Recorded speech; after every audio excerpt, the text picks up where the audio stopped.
Bien, vamos a hablar en este video de dos tipos de funciones trascendentes. Una es la función exponencial y la otra es la función logarítmica. Las funciones exponenciales describen un tipo particular de comportamiento, el cual podremos ejemplificar aprovechando la situación de cuarentena en la que nos encontramos mediante un ejemplo como el siguiente. Supongamos que tenemos a nuestro paciente 0, un infectado inicial, y esta a su vez contagia a otros dos nuevos casos, y a su vez estos dos a otros dos nuevos casos, y este a dos nuevos casos.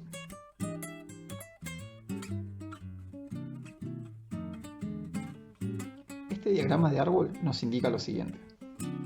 A partir de nuestro infectado inicial, ¿sí? Lo que vamos a llamar paso 0, teníamos un infectado. Para este primer paso tenemos 2, para este segundo paso tenemos 4 y para este tercer paso tenemos 8. Estos resultados, la cantidad de infectados, los podríamos pensar así. Al 1 lo podemos pensar como 2 a la 0, ¿sí? Al 2 lo podemos pensar como 2 a la 1. Al 4 lo podemos pensar como 2 al cuadrado. Y a este 8 lo podemos pensar como 2 al cubo. Sin necesidad de que hagamos otra bifurcación más para cada uno de estos en nuestro diagrama de árbol, es decir, sin que hagamos una iteración más, yo ya me aventuraría a pensar que el siguiente paso va a tener como resultado 2 a la cuarta, ¿sí? Es decir, 16 contagiados, que el paso que le sigue va a ser de la forma 2 a la quinta, 32 contagiados, 2 a la sexta, 64 contagiados, y así nos podemos aventurar a hacer una predicción de cómo va a ser este comportamiento. Este pequeño ejemplito es un ejemplo de comportamiento exponencial. En este caso, la base que rige el comportamiento es 2, ¿sí? Y lo vamos a empezar a vincular con expresiones como esta, por ejemplo. 2 a la x. En particular, la variable aquí es siempre un número natural, o 0 incluso, 0, 1, 2, 3, etc. Pero esto podría no restringirse solamente a los naturales, sino que pensarse también para la variable x en el campo de los números reales. Pasamos ahora sí a la definición formal de función exponencial. Basados en el ejemplo anterior, vamos a definir a la función exponencial como una clase de funciones que tiene dominio en el conjunto de los números reales y tiene como codominio el conjunto de los reales positivos. Y ahora vamos a explicar por qué. Vamos a leer esto como son las f definidas de R en R+, tales que f de x es igual a elevado a la x. Y ahora vamos a poner ciertas restricciones sobre este valor a. A deberá ser un número real positivo, pero que no sea el 1.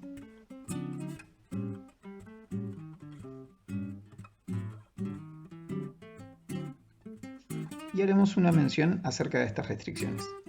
En principio, ¿por qué pedirles positivos? Dado que nosotros queremos que nuestra variable se mueva en el campo de los números reales, ¿sí? Bien podría pasar una situación como lo siguiente. ¿Qué pasaría si le permitiésemos que a fuese, por ejemplo, menos 2? En principio parecería no haber problema, pero si x valiese un medio, esto es equivalente a anotar la raíz cuadrada de menos 2. Con lo cual, las imágenes pasarían al campo de los números complejos y no son objeto de nuestro estudio, al menos en esta instancia. Bien, por esta explicación sacamos a los números negativos como posibles bases de la función exponencial. Bien, ¿por qué no permitimos que la a valga 1? Si a valiese 1, tendríamos la expresión 1 elevado a la x, ¿sí? Esta expresión es igual a 1 para todo valor de x. Y esto es una función lineal de tipo constante y ya las hemos estudiado y ahora estamos estudiando otro tipo de funciones. Así que vamos a pedirle que la base sea distinta de 1. Bien, dentro de las bases positivas y distintas de 1, ¿sí?, podemos distinguir dos regiones. Aquellas en las cuales el valor a es mayor que 0 y menor que 1, y otra región en la cual el valor a es mayor que 1. Por encontrarse más estrechamente relacionado con el ejemplo con el que comenzamos el video, vamos a desarrollar primero el caso en los que la base es mayor estricta que 1.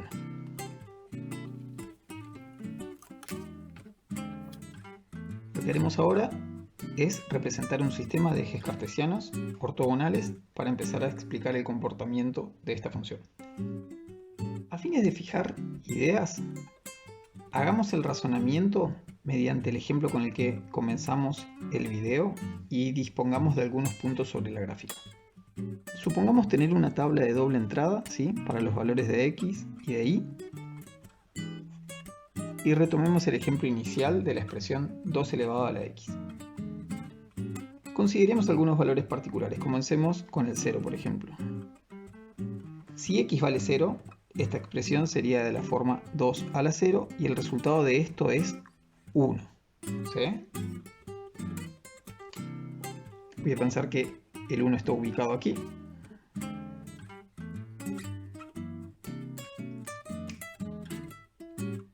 Supongamos ahora que tenemos, por ejemplo, 1. Si x vale 1, la expresión ahora asume la forma 2 elevado a la 1 y el resultado de esto es 2. ¿Sí?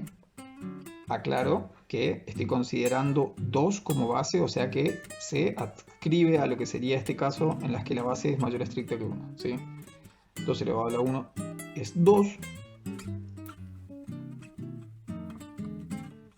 Supongamos ahora que tomamos el 2, tenemos 2 elevado al cuadrado y esto nos da como resultado 4.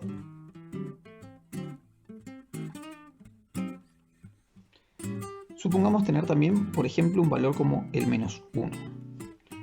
2 elevado a la menos 1 no es otra cosa que un medio. Es decir, que al menos 1 le corresponde 0,5 como imagen. Si consideramos el menos 2, tenemos 2 elevado a la menos 2 y esto nos da como resultado 1 sobre 2 elevado al cuadrado, un medio elevado al cuadrado, y esto es igual a un cuarto. ¿Sí? Se distribuye esta potencia y nos queda un cuarto. Es decir, que al menos 2 le corresponde 0,25.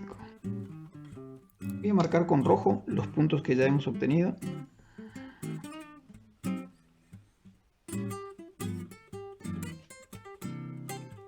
Y ahora los invito a hacer lo siguiente. Vamos a prescindir de lo que fue este ejemplo que nos ayudó a fijar esta idea y pensemos en una base cualquiera y voy a sacar de imagen lo que van a ser los valores del eje de las x, ¿sí?, para simplemente dejar reflejado el comportamiento que tiene esta función para una base positiva y mayor que 1.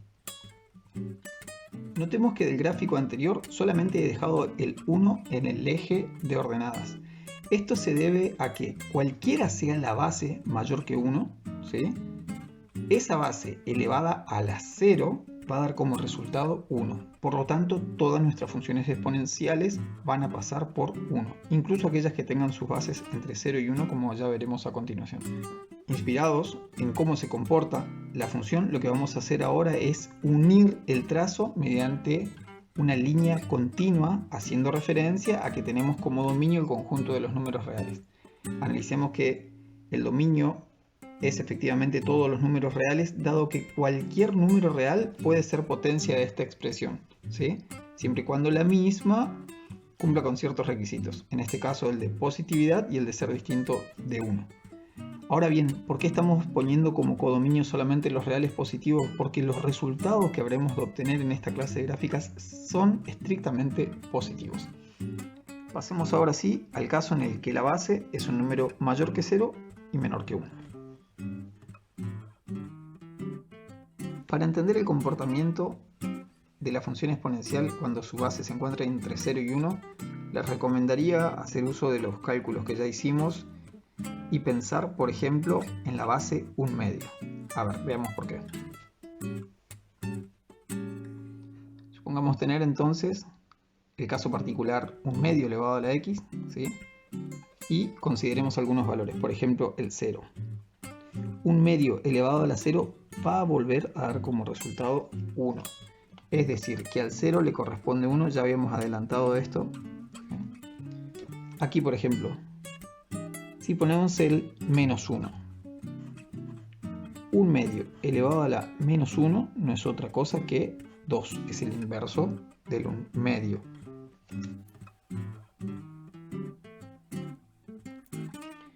Bien, si ponemos -2 para las x, obtenemos 1/2 elevado a la -2. Esto no es otra cosa que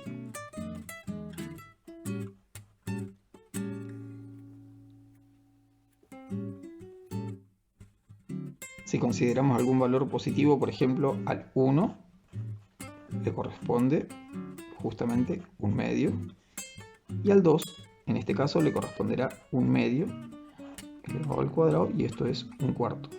Notemos que a diferencia del caso anterior lo que vamos a tener es una simetría con respecto a esta gráfica, ¿no?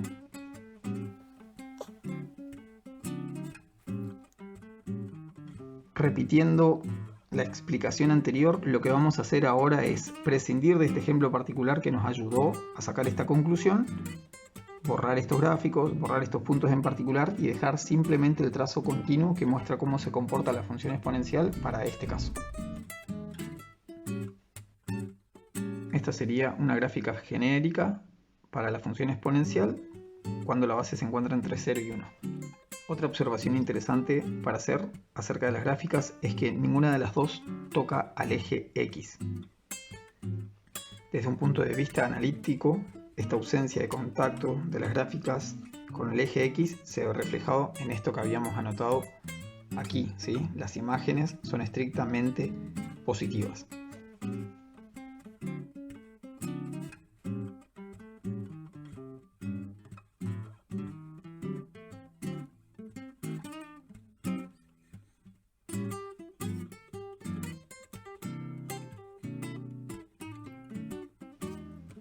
Razón por la cual sería conveniente encontrar un símbolo que lo represente. No te puedo creer. R es igual a 2,873. Me quiero volver changa.